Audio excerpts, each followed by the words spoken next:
Greetings, loves. It is I, Tactical Girlfriend. Welcome back to the channel. I hope everybody's doing well. So today, I'm not going to be talking about long guns or body armor or any of that fancy whiz-bang stuff. I'm just going to be talking about the bare essentials that I keep on my person when I step outside every single day. At least every day that's not a range day. So without further ado, let's go over it. Now, before we detail exactly what I carry, I want to start with a little bit of my philosophy on everyday carry. There's some very, very core essential questions that you need to ask yourself. First of all, what do you want to carry? What is useful to you in your everyday life? This could be anything. I can't tell you the answer to that, but it is a question that determines everything else that follows here. One thing to keep in mind here is that your needs are unique to you. Just as I'm a unique individual, so are you. We each have our own needs, therefore our EDC is tailored to said needs. So just make sure that you're not trying to take any blanket answers on this, as it is a very, very personal thing, and therefore you should personalize your EDC as such. Another thing is that just because you can carry more things doesn't mean that you necessarily should. There's no reason to weigh yourself down with extra bulk. You also want to make sure that you're not giving yourself a bunch of tools that you're not proficient with. Specialization is key here. Lastly, you want to account for your carrying capacity and your lifestyle.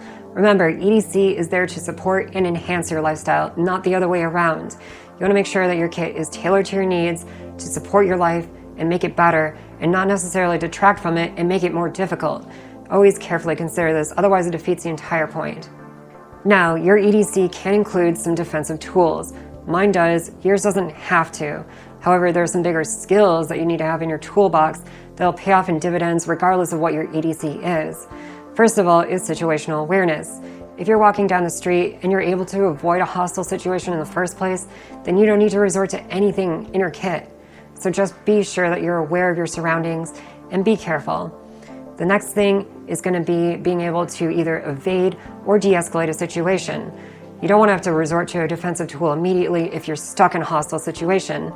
If you're able to get away, then you absolutely should. You shouldn't confront people for no good reason. Also, if you can talk the person down, if you have the social skills to do so, all the better. You've avoided a fight in the first place. So be sure that you're practicing these things first and foremost. Now, if you are in a hostile situation and you're backed in a corner and there's nothing left to do, you've exhausted all your options here, then you're going to have to engage in combat. If you have to do this, you need to make sure that you have some sort of means to defend yourself with. This doesn't necessarily mean lethal means. If you carry lethal means, you absolutely should carry non-lethal means, in my opinion. Anything short of that is completely negligent. This should probably start with some sort of hand-to-hand combat skills. Your hands are always here, they're ready, and the skill follows you everywhere you go. You don't need to put anything in your kit for that, so I do recommend starting there. If you do want to have some other tools at your disposal, I do recommend some sort of pepper spray, such as the Saber Red Stream Spray. This is really, really good stuff. It's small and it's convenient. Also, if you do carry that, I do recommend having a training canister. These can be sprayed in other people's eyes and it's not going to bother them at all. That way you can practice with your friends and not burn each other's eyes out and piss everybody off. Always make sure that you're training. Just remember that you have to train. Now let's explore some of the methods of carrying. I'm not going to be going into car carry here. You can put a lot of different things in your car if you have one, but that's for a totally different video. We'll explore that later. I'm just talking about what you keep on your person. You can start by putting things in your belt line or on your belt, in your waistband. All that area around here in your midsection is a great place to be able to store things. Next, you can also use pockets, of course, if you have them. Half the time, I don't really have pockets, but your mileage may vary. That's a great option. Now, there is a particularly unique form of carrying, and that's ankle carry. Things like the Wilderness IFAK allow you to actually carry a fairly comprehensive IFAK on you everywhere you go. The only caveat is that you need to have fairly loose-fitting pants here. I don't, at least not until Jinkos get back into style, but you may be able to actually pull this off, so do consider it. Another option is going to be off-body carry, basically some sort of bag or container that is kept separately on the exterior of your person. This, in my case, is simply my purse. Now, for firearm carry, this is not necessarily the first thing I would recommend.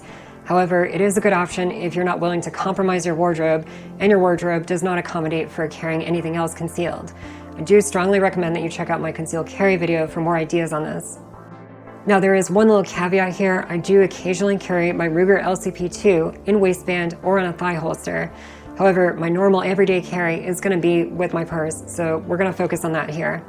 Now, if you are carrying lethal means in off-body, you are absolutely responsible for what happens to those means, including if somebody tries to take them away from you. To reduce those chances, you want to make sure that if you are carrying a bag that's slung across one shoulder and onto the other side of your body, you don't want everything on one shoulder because that's very, very easy to seize. You also need to very carefully consider where you're going and what you're going to do with your off-body carry when you get there. You need to be able to put it somewhere secure. You shouldn't just leave a purse with a handgun in it lying around in the open for other people to get to. You also need to make sure that if there's kids around that you're doubly being safe because they could easily be in danger to themselves and everyone else around them. As for the purse I'm carrying here, this is the Guardian purse from Simplistic Flair on Etsy. There's a lot of concealed carry purses out there. They generally are very terrible designs, oftentimes using zipper closures. I don't recommend those. This one, however, is definitely a keeper. Now, with regards to the firearm, it does have a compartment specifically dedicated for the firearm. You want to make sure that your firearm isn't jumbling around with other objects that can accidentally pull the trigger. Next, of course, is going to be the firearm itself. This is the CZ P10C. This firearm basically goes everywhere that I go, except for places where firearms aren't allowed, of course. And I do have another video on this that covers it thoroughly, but I do want to make a note of that for here. This is my everyday carry handgun. One thing to note here is that it is using a weapon light. This is the Streamlight TLR-7A. I think that weapon lights on EDC handguns is absolutely essential. It's dark outside 50% of the time. It's dark inside plenty of the time. So being able to positively identify your target is pretty necessary. Now, if you are carrying a firearm for defensive purposes, you need to have appropriate defensive ammunition. This means having something like hollow points. You don't want to be using ball ammo because it can overpenetrate and cause awful collateral damage. So make sure that you're using good defensive ammunition. Here I'm using 9mm Federal HST 124 grain. One thing I want to highlight here is that I did sew in a Kydex holster on the interior of this purse. This allows me to have a proper holster system. I need to make sure that there's a rigid barrier around the trigger so that nothing accidentally activates it and causes a negligent discharge. This purse did come with a floppy universal holster. These probably are okay, but I don't think they're acceptable in my book. I want to make sure that whatever I'm doing is form-fitted to my handgun and that there's no weird wiggle room or any variables. You don't want to mess around with this, so get a proper holster. Next, let's talk about the carabiner on my purse. Obviously, aside from this being a carabiner, it's also a bottle opener. Obviously, it keeps all my keys readily accessible.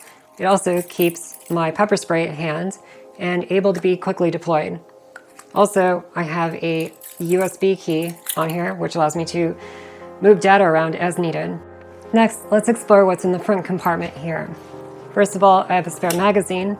If you're carrying a firearm, you should always carry a spare magazine. That is held in place by this very secure clip. This is a Neo-Mag clip. Basically, it uses a very strong magnet to hold the magazine in place, holds it very nice and secure, but allows you to very quickly draw.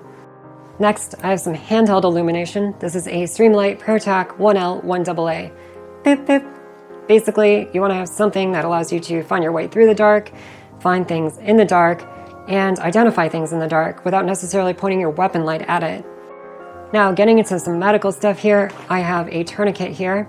This is the Soft T Wide, and I do recommend that everybody carry a tourniquet on them, especially if they are carrying a firearm. This is fairly minimalist, stays nice and flat when it's packed into my purse, so I do recommend these for EDC. Next, I have some compact foldable gauze from North American Rescue. Always good to have some sort of gauze if you're carrying any medical supplies. Next, I have some nitrile gloves. If you're doing anything medical, you want to make sure that you're protecting both yourself and your patient. Beyond that, I also carry a couple Band-Aids for boo-boos. I also carry some Narcan. If you ever come across anybody who's ODing, this could save their life. If you really have the room for it, you may want to consider carrying some chest seals. I don't carry these, but it is a consideration for medical for sure. Now, I'm going to go and gloss over the cosmetic stuff because I'm sure none of you care about that. In the rear zip compartment here, I have some hand sanitizer, pretty self-explanatory. I then have my wallet, which of course contains my concealed carry permit. This is from Flowfold. It's made out of steel material, so it's very lightweight and sturdy. I then have the Leatherman Squirt PS4. This is a very small multi-tool, but it's got all the bare essentials that I would want in a multi-tool, while still being a very nice compact package. This thing has saved my butt a million times. Now I also have this mini Altoids tin. In it are not Altoids, but I do have a few other goodies. There are a few tablets in here. There's 2 tablets of acetaminophen for general pain relief, 2 tablets of aspirin, especially useful in case somebody's having heart problems, and 2 tablets for Pepto-Bismol, in case somebody's having stomach problems, of course. I usually don't get stomach aches, but everyone else around me seems to, so they're good to have. I also have 2 earplugs for when I go to shows. Rest in peace, live music, but hopefully again someday soon. And last but not least, I of course have my phone. Always good to have, very self-explanatory. Lastly, I have some EDC honorable mentions. These are things that I don't personally carry, but a lot of people do, so you may want to consider them. First of all, a writing utensil of some sort, especially useful if you need to sign a check or something. You could carry a lighter. Now, if you aren't a smoker, these are really good for becoming a smoker's best friend. And you might want to carry some sort of utility knife. I have a multi-tool, so I don't need it. But if you don't have a multi-tool, you may want to consider something like this. Now, I would never recommend a blade for defensive purposes, but as a utility item, they're great. Well, that about wraps up my little review of my EDC. Your EDC is going to be very different from me, and that's cool. I'd love to hear more about your EDC in the comments below. Also, be sure to like and subscribe and hit that notification bell too. Also, YouTube's been randomly unsubscribing people, so if you are subscribed, be sure to check. Just make sure. I also want to give a huge shout out to all my supporters on Patreon. You make this possible, and I greatly appreciate you.